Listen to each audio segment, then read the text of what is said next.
আসসালামু আলাইকুম সুপ্রিয় দর্শক, আশা করি সবাই ভালো আছেন। তো আপনাদের জন্য আরেকটি ইনফরমেশনমূলক ভিডিও নিয়ে হাজির হয়েছি। এই ভিডিওটির মাধ্যমে আপনারা ইনফ্রারেড কুকার সম্পর্কে অনেক গুরুত্বপূর্ণ ইনফরমেশন জানতে পারবেন। তো আশা করি ভিডিওটি না টেনে দেখবেন। তো আমার সামনে একটা যে ইনফ্রারেড কুকার দেখতে পাচ্ছেন, এটা হচ্ছে কিয়াম ব্র্যান্ডের H-66 প্রিমিয়াম মডেলের একটি ইনফ্রারেড কুকার। তো এই ইনফ্রারেড কুকারের আমি সেফটি সিস্টেম, এর ফাংশনাল সিস্টেম এর এবং ভিতরের কী কী পার্টস আছে এর সম্পর্কে বিস্তারিত আলোচনা করব আজকের এই ভিডিওটির মাধ্যমে। তো শুরু করা যাক। তো আপনি কিয়ামের যে ইনফ্রারেডটা দেখতে পাচ্ছেন, এটা যখন আপনি লাইন অন করবেন, পাওয়ার দিবেন, দেখবেন যে এরকম একটা অপশন আসবে। তো আপনি দেখেন অন অফ অপশনে একটা লাইট জ্বলতেছে। তো এখানে আপনি টাচ করলেও এটা অন করতে পারবেন না। এর একটা একটা সেফটি সিস্টেমের কারণে এটা আপনি অন করতে পারবেন না। এখানে লক বাটনে দেখেন একটা লাইট জ্বলে আছে। তো এটা দেওয়া অনেক ইনফ্রারেডে দেখবেন যে এই অপশন নেই, সরাসরি অন অফে চাপে ফাংশনে চাপলে আপনি অন করতে পারতেছেন, এইটার ক্ষেত্রে সেটা পারতেছেন না। তো এইটার একটা ভালো দিক আছে।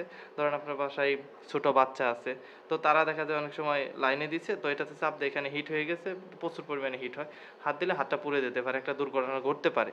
তো এক্ষেত্রে চাইলেও কিন্তু একটা বাচ্চা এটা অন করতে পারবে না। দেখেন অন হবে না, অন হবে না। ফাংশন লক বাটনে চাপ দিলেও অন হবে না।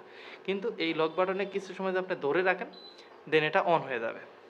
এখন অন হলে এখন আপনি অন অফে চাপ দিলেন, দেন ফাংশনে চাপ দিলেন, ফাংশনে চাপ দিয়ে আপনি আপনার ইচ্ছে মতো রান্না করতে পারেন।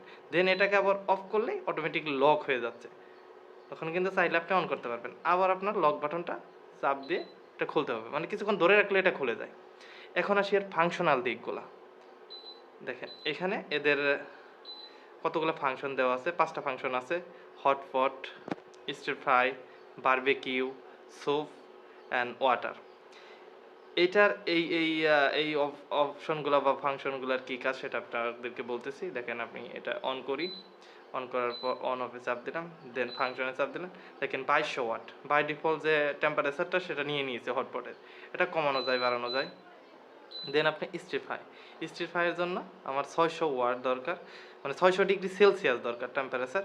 সেটা কিন্তু সে নিয়ে নিছে, অটোমেটিকলি নিয়ে নিছে, আমার কিন্তু সিলেক্ট করা লাগে না। স্টির ফ্রাই আমি দেওয়ার সাথে সাথে সেটা নিয়ে নিছে। দেন আমি ফাংশনে একটা চাপ দিলে বারবিকিউ 500 ডিগ্রি সেলসিয়াস, সেটা সে নিয়ে নিচ্ছে। দেন আপনার স্যুপের জন্য 2200 ওয়াট প্রয়োজন, সেক্ষেত্রে ওয়াট প্রয়োজন, সে ওয়াটের যে টেম্পারেচারটা আছে সেটা নিয়ে নিচ্ছে। দেখেন ওয়াটার হিটারের জন্য যে 2200 ওয়াট দরকার সেটা নিয়ে নিচ্ছে। এখানে একটা দিক দেখেন, আপনি স্টির ফ্রাই অ্যান্ড বারবিকিউ এগুলোর ক্ষেত্রে সেলসিয়াসের যে টেম্পারেচার দরকার সেটা নিচ্ছে, আর অন্যান্য অপশনের ক্ষেত্রে ওয়ার্ডের যে টেম্পারেচার দরকার সেটা নিচ্ছে। এখন আসি যে এটা তো ফাংশনাল দিক গেল। এর অনেকে আবার এতে টাইমার সেটআপটা অনেকেই জানেন না। তো আমি টাইমার সেটআপটাও আমি দেখাবো আজকে আপনাদেরকে। তো আমি এটা দেখেন লক হয়ে গেছে। তো লক বাটনে চাপ দিলাম, দেন অন করলাম, ফাংশনে চাপ দিলাম। তো টাইমার সেটআপের আগে আমি আরেকটা ইম্পর্টেন্ট দিক আপনাদেরকে দেখাবো। এটা খুব অ্যামেজিং একটা ফাংশন আছে এটাতে। দেখেন ফুল লাল হয়ে গেছে। এখানে inner ring and outer ring একটা অপশন আছে, দেখেন ভালো করে, inner ring and outer ring. এই ফাংশনটার কি কাজ, এটা কেন দেওয়া হয়েছে, এই জিনিসটা আপনাদেরকে আমি দেখাবো। দেখেন আপনি এটাতে একটা চাপ দিলে দেখেন এই দেখেন আউটার রিংয়ের লাইটটা অফ হয়ে গেছে, ইনার রিংয়ের লাইট আছে। এক্ষেত্রে শুধুমাত্র কয়েলের বাহিরের যে সারফেসটা আছে, বাহিরের সাইডটা, মাঝখানে কিন্তু হিট হচ্ছে না, বাহিরের অংশ। কারো যদি ধরেন পাতিলের মাঝখানে হিট লাগবে না, সাইডের অংশ দিয়ে হিট লাগবে, সেক্ষেত্রে শুধুমাত্র এই অপশনটা আপনি চালু করে দিয়ে সাইডের অংশটা হিট করতে পারবেন। দেন আরেকটা চাপ দেন, এখন কিন্তু শুধুমাত্র মাঝখানের অংশটা হিট হবে, সাইডের দরকার নেই, আমার শুধুমাত্র মাঝখানে একটু হিট দরকার, আপনি শুধুমাত্র মাঝখানে হিট করতে পারেন। এক্ষেত্রে দেখেন একটা অপশন দেখেন, আপনি এই ডিসপ্লের দিকে খেয়াল করেন। এখন আপনার 2200 আছে, 2200 ওয়ার্ডে আপনার সিলেক্ট করা আছে, টোটাল অংশটাই কিন্তু হিট হচ্ছে, কয়েলের ফুল অংশ হিট হচ্ছে। কিন্তু আপনি যখন এখানে চাপ দেন দেখেন 1100, তার মানে আমার ভিতরে 1100, বাইরে 1100, টোটাল হলো 2200। যখন আমি এটাতে করতেছেন, অর্ধেক ওয়াট পাচ্ছে সাইডের অংশটা, শুধুমাত্র মাঝখানে অফ থাকতেছে। আর ওটা ক্লিক করলে শুধুমাত্র মাঝখানের অংশ পাচ্ছি, বাইরের অংশটা অফ হয়ে যাচ্ছে। আপনার ইচ্ছা মতো কিন্তু আপনি হিটটাকে কন্ট্রোল করতে পারবেন। আপনার যেইখানে হিট দরকার, বাহিরে দিতে পারবেন, ভিতরে দরকার ভিতরে দিতে পারবেন। এটা অনেক ইনফ্রারেটেই নাই, এটাতে আছে, এটাতে আপডেট একটা মডেল। আর এটাতে এই অপশনটা আমার কাছে খুবই ভালো লেগেছে। তো এখন আসি যে আমি ফুললি দিয়ে দিলাম, আর একটা ক্লিক করলে তখন আবার ফুললি চলে আসবে। তো এখন আসি টাইমার সেটআপ নিয়ে। অনেকেই বলে যে টাইমার সেটআপ তো পারি না, তো সেই জিনিসটা দেখাবো যে কিভাবে আপনি টাইমার সেটআপ করবেন। তো টাইমার সেটআপের জন্য প্রথমে আপনার যতটুকু দরকার, যে হিটটা দরকার সেটা 1600 হতে পারে, 1400, আপনার যতটুকু হিট দরকার সেটা সিলেক্ট করে নেবেন। আগে ফাংশনগুলো সিলেক্ট করে নেবেন, দেন আপনার যখন হিট হওয়া শুরু করবে, এখন আপনি ধরেন 1 মিনিট চালাবেন, 10 মিনিট চালাবেন, আপনার ইচ্ছা মতো। তো এই অপশনটা নেওয়ার পর আপনি টাইমারে চাপ দেবেন। টাইমার চাপার পর এখানে দেখেন 10 হতেছে। 10 কিন্তু আপনার মিনিট, সেকেন্ড না।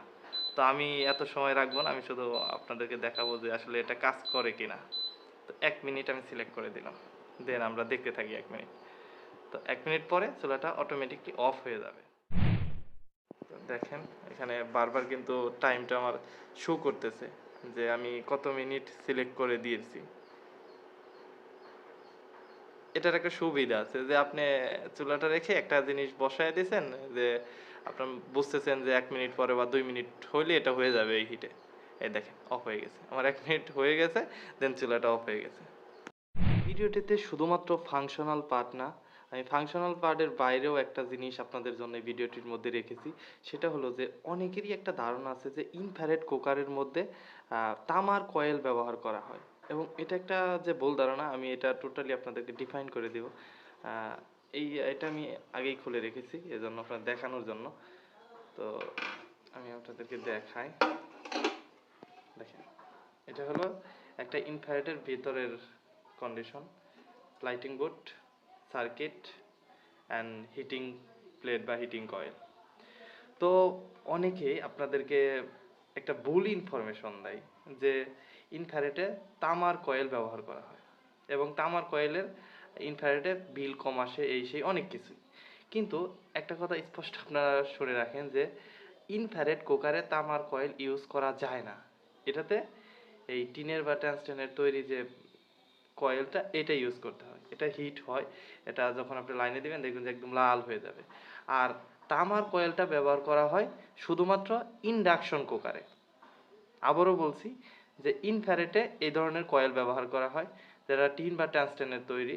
অ্যান্ড আপনার ইন্ডাকশন কুকারে যে কয়েলটা ব্যবহার করা হয় সেটা হচ্ছে 100% কপার বা তামার কয়েল। তো এইটা নিয়ে আশা করি যে আর কোনো বিভ্রান্তিতে পড়বেন না, যে ইনফ্রারেড কুকার কিনতে গেছেন, বলতেছেন আমাকে তামার কয়েলের ইনফ্রারেডটা দেন। তো দোকানদার দেখা যায় যে আপনাদেরকে একটা ভুল ইনফরমেশন দিয়ে আপনাকে বেশি দামে একটা ইনফ্রারেড ধরাই দিল যে এটা তামার কয়েল। কিন্তু আসলেই হলো যে ইনফ্রারেডের ক্ষেত্রে তামার কোনো কয়েল হয় না, শুধুমাত্র ইন্ডাকশনের ক্ষেত্রে তামার কয়েল হয়। তো আশা করি যে এই ইনফরমেশনটা আপনাদের ইন্ডাকশন বা ইনফ্রারেড কেনার ক্ষেত্রে কাজে লাগবে। ইন্ডাকশনে তামার কয়েল ব্যবহার করা হয়, ইনফ্রারেডে এই ধরনের কয়েল ব্যবহার করা হয়।